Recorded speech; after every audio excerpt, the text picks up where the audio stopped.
So in this video what we are going to see is we are going to see a case study about goods and service tax.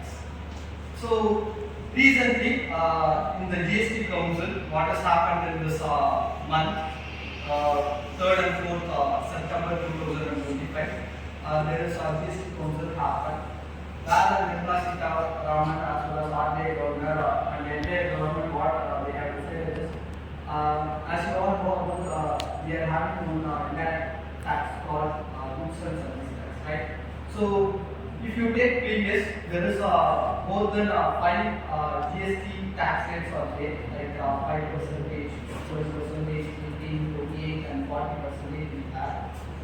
So in this particular GST council meeting, what they have done is they have made it as an 3 GST rates.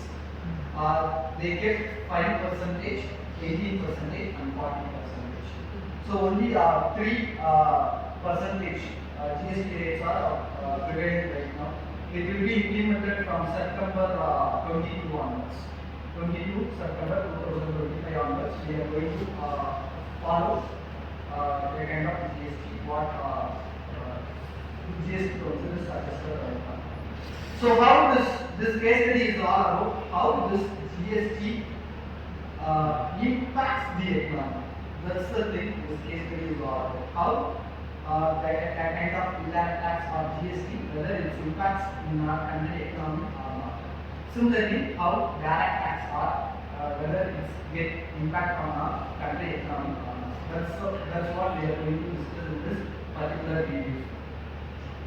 So in few months ago, when we discussed about income slabs, if you take direct taxes, you will be paying direct tax because if you are earning a certain amount as a salary employee, or if we are running a kind of business or entrepreneur, we will be earning certain amount. We will be paying tax for that particular tax. We will call it as a direct tax.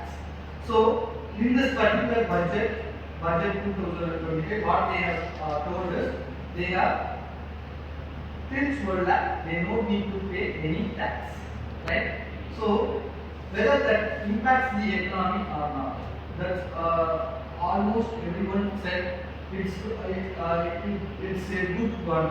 It's going to benefit all kind of middle class people and lower middle class people and lower class people.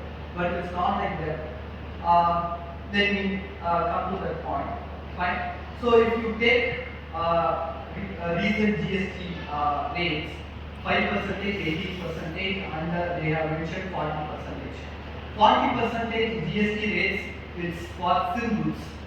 What is thin goods is? It's like alcohol, cigarettes, and drugs. For that tax is 40%. For that particular goods only, we will call it as a thin goods. So if you take 5% GST rate for almost all the products, they have GST rate as 5%. And certain goods which is very luxurious or which is in higher price, they fix GST prices 18%. If you are purchasing a kind of cloth for 2,500, GST will be 5%. If you are going to purchase more than 2,500, the GST price will be 18%. So based on the industry and based on the sector, they have given all the GST rates. Almost all kind of products comes under 5% of GST rate. So if you take what is the benefit out of this, there won't be more complex way of thinking or what is the GST. We don't want to worry about it.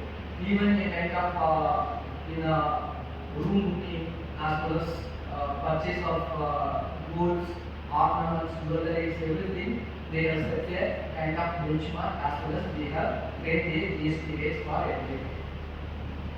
So whether this is going to affect our economy, because from GST only we are gathering, like you all know about SGST, IGST and state central GST, right? So IGST we will call it as an international goods and service tax, where the transaction will be happen between two countries. Okay, so if it is SGST state, goods and service tax, and CGST is about central goods and service tax. If it is 5%, 2.5% will be taken by central government and 2.5% will be taken from central government and state government. Tax will be separated, right? So how it's going to impact? Because as I said in previous video, whatever they are earning, they will be consuming certain goods and services. As a human being, we will consume certain goods and services. So if the middle class people, if they are going to pay 20,000 as a tax, if that 20,000, if they are not going to pay, they will be purchasing certain goods. For that particular goods also, 5% will be GST. It's not going to affect the economy as we all expect, right? So one more thing is bringing, as I told, GST is the only way to get a revenue for the central government and state government for running that particular state or central things, right? So whether it's going to affect the already, it's not at all, because if you take in different perspective, we are having more population, so they have to earn, they want to consume more. So when they consume more, they want to pay a indirect tax as a one thing. So definitely the tax which is compromised in the direct tax as well as in the GST, it's not going to affect the economy or the tax rates. Thank you.